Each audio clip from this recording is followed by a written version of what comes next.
โดนอุ้ยหลุด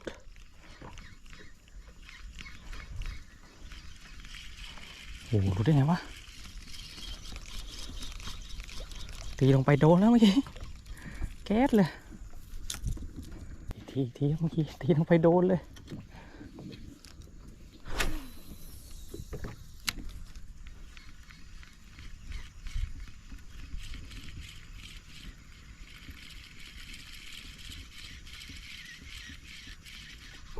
โดนอีกแล้วครับผมหลุดไปแล้วมั้งเอายัง